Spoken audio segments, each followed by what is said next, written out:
আসসালামু আলাইকুম এভরিওয়ান, আশা করি আপনারা সবাই অনেক ভালো আছেন। আজকে 14ই জুন 2025। আমরা আজকে স্ট্রবেরি পিকিংয়ে গিয়েছিলাম। তো যাওয়ার আগে আমি আমার জন্য ম্যাকডোনাল্ডস থেকে একটা বিগ ম্যাক কিনে নিই।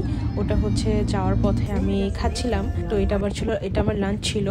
তো আজকে আমরা স্ট্রবেরি পিক করতে যে ফার্মটাতে গিয়েছিলাম, ওই ফার্মটার নাম হফম্যান ফার্মস স্টোর।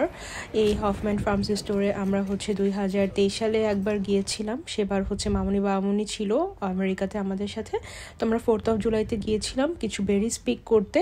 তো এই ফার্মটা আমার বোনের বাসা থেকে জাস্ট 15-20 মিনিটের ড্রাইভিং ডিস্টেন্সে লোকেটেড, খুবই কাছে। তো আমরা আজকে গিয়েছিলাম স্পেসিফিক্যালি স্ট্রবেরি পিক করার জন্য। এখন স্ট্রবেরির সিজন চলছে। অ্যাট আ টাইম সবগুলো বেরি আসলে থাকে না, যেমন এখন স্ট্রবেরির সিজন ছিল।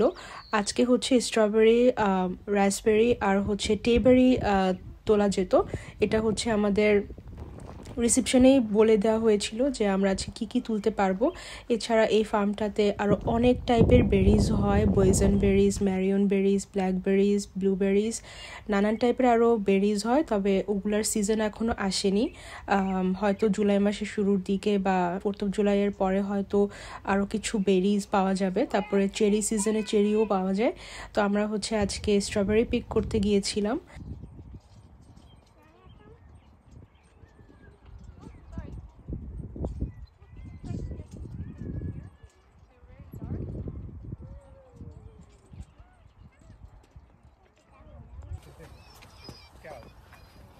আমরা আজকে কই আসছি?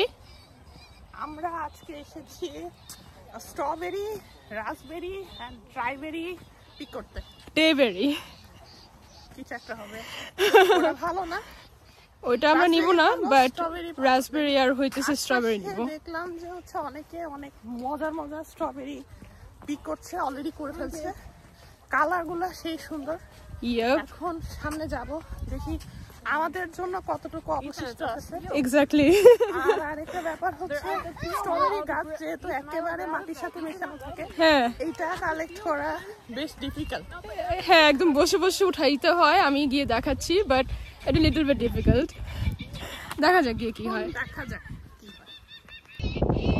স্ট্রবেরি ফিল্ডটা আমরা যেখানে রিসেপশনে ফার্স্ট গিয়েছিলাম ওখান থেকে একটু দূরে। এর আগে রাসবেরির ফিল্ড চলে আসে, এর আগে ব্ল্যাকবেরি বা ব্লুবেরির ফিল্ড চলে আসে। স্ট্রবেরি ফিল্ডটা একটু ভিতরে। তো গিয়ে আমাদের ওখান থেকে আসতেও প্রায় 5-7 মিনিট বা 10 মিনিটের মতো টাইম লেগেছে। তো ফাইনালি আমরা এসে এখানে পৌঁছে স্ট্রবেরি পিক করার জন্য। এখানকার সবচেয়ে মজার ব্যাপার আপনি স্ট্রবেরি পিক করার সাথে সাথে আপনি খেতেও পারবেন, এবং সবাই টেস্ট করে দেখে। আমার বোন আগেই পিক করার আগেই 2-1টা টেস্ট করে দেখেছে, এবং টেস্ট করেও বলেছে যে খুবই ভালো, খুবই নাকি মজার স্ট্রবেরি খেতে। আমি নর্মালি আসলে স্ট্রবেরি খাই না, কিন্তু আমার পিক করতে ভীষণ মজা লাগে। আমার স্ট্রবেরি জ্যামটা খুব ভালো লাগে। আমাকে পায়েল বারবার বলছিল যে একটা খেয়ে দেখ, কিন্তু যেহেতু আসলে একেবারে আধোয়া, তো আমার আসলে খেতে একটু হেজিটেট ফিল হচ্ছিল, এর জন্য আমি আর খাইনি। তবে এত সুন্দর স্ট্রবেরি গাছের মধ্যে আমি খুবই এনজয় করছিলাম পিক করতে। কিন্তু আসলে খুব কষ্টও হচ্ছিল, কারণ এর আগের বার যখন আমরা বেরি পিক করতে এখানে আসি, ওগুলো আসলে একটু উঁচা ছিল, তো আমাদের জন্য পিক করতে ইজি হচ্ছিল। বাট এইটা একদম, যেহেতু জিনিসটা মানে স্ট্রবেরি গাছটা মাটির সাথে মিশে থাকে, তো আসলে তুলতে হলে পুরা বসে তুলতে হয়, এবং ঝুঁকে বারবার তোলাটাই রোদ্রের মধ্যে লিটল বিট ডিফিকাল্ট। মানে আমার বেশ কয়েকবার আমার ডিজি ফিল হচ্ছিল পুরা। তো এর জন্য ঝুঁকে তোলার চাইতে আমার কাছে মনে হয়েছে যে বসে তোলাটাই বেশি ভালো। তো আমি আসলে খুবই এনজয় করছিলাম। বেশ ভালো রোদ ছিল, এর জন্য আমি মাথায় হ্যাট আর সানগ্লাস পরে পিক করছিলাম। আমাদের যেতে যেতে একটু লেট হয়ে গিয়েছিল। এই ফার্মটা ওপেন থাকে 6টা পর্যন্ত, আর বেরি পিক করার টাইম থাকে 5:30 পর্যন্ত। তো আমরা গিয়েছিলাম 4:15 বাজে। তো যেই কারণে আমি আর পায়েল স্ট্রবেরি পিকিংয়ের দিকে চলে যাই, আর সাজিব ভাই রাসবেরি পিকিংয়ের দিকে চলে যায়, কারণ অ্যাট আ টাইম আসলে একই সাথে দুই দিকে কভার করা জিনিসটা ডিফিকাল্ট, যেহেতু কম টাইমের জন্য এসেছিলাম।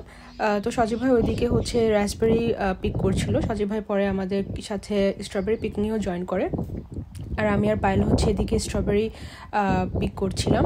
তো আমরা প্রথমে ভাবছিলাম যে হয়তো এত তোলা হবে না, আর সত্যি কথা বলতে আমার আসলে স্ট্রবেরি পিক করার কোনো প্ল্যানও ছিল না, কারণ যেহেতু আমি নিজে স্ট্রবেরি খাই না। আমার আসলে ভিডিও করার বা ছবি তোলারই প্ল্যান ছিল, বাট পরে এত সুন্দর সুন্দর স্ট্রবেরি দেখে নিজেকে রেজিস্ট করতে পারিনি।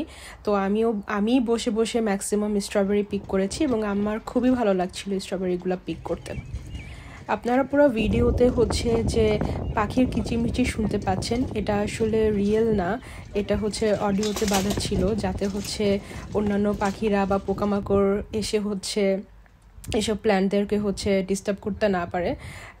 তো পুরাটা টাইম এই পাখির কিচিমিচির কিছুটা ডিস্টার্বিং লাগছিল, বাট আসলে ভালো লাগছিল, মনে হচ্ছিল যে একটা ব্যাকগ্রাউন্ড মিউজিক বাজছে পুরাটা টাইমে। তো এই ব্ল্যাকবেরিগুলা এখনও পিক করার মতো হয়নি, তো হচ্ছে আমাদের আরও কিছু টাইম ওয়েট করতে হবে এই ব্ল্যাকবেরিগুলা পুরাটা হওয়ার জন্য, তাহলে হচ্ছে এগুলা পিক করার মতো উপযোগী হবে। তো আমি আসলে বেশ টায়ার্ড হয়ে গিয়েছিলাম পিক করতে করতে, এর জন্য হচ্ছে ওদের স্টোর থেকে আমি হচ্ছে একটা চকলেট মিল্কশেক নেই, যেটা হচ্ছে আমি বাসায় আস্তে আস্তে খাচ্ছিলাম, কিন্তু চকলেট মিল্কশেকটা অতিরিক্ত মিষ্টি ছিল। এখানে যে কিছু হ্যাঙ্গিং ফ্লাওয়ার বাস্কেটস দেখতে পাচ্ছেন, এগুলো ওরা সেল করে, প্রতিটা হচ্ছে $38 করে সেল করে, আর 3টা নিলে হচ্ছে $100 সেল করে। এখানে আরও অনেক এরকম প্ল্যান্ট আছে, খুবই সুন্দর লাগে দেখতে। তো যাই হোক, আমরা হচ্ছে টোটাল 4.5 পাউন্ডের মতো রাসবেরি নিই আর 5.5 পাউন্ডের মতো স্ট্রবেরি নিই। খুবই সামান্য পরিমাণে টেবেরিও নেওয়া হয়েছিল। টেবেরি যদিও আগেই বলেছিলাম যে আমরা খাই না, টেবেরি টেস্টটা অতটা ভালো লাগে না, তবে যেহেতু গিয়েছি তো অল্প কিছু পরিমাণ টেবেরিও নেওয়া হয়েছিল। তো এখানে প্রতি পাউন্ড বেরি, যে কোনো বেরি নেওয়া হোক না কেন, $2 করে ছিল। তো এখানে টোটাল বিল এসেছিল $20 সব মিলিয়ে। আমাদের আজকের স্ট্রবেরি পিকিংটা খুবই এনজয়েবল ছিল। আমি পার্সোনালি খুবই এনজয় করেছি আজকের এই ছোট ট্রিপটা। আশা করি আপনাদেরও অনেক ভালো লাগলো এই ভিডিওটা দেখে। আপনারা সবাই অনেক ভালো থাকবেন। Thank you so much for watching. দেখা হবে ইনশাল্লাহ পরবর্তী কোনো ভিডিওতে। বাই।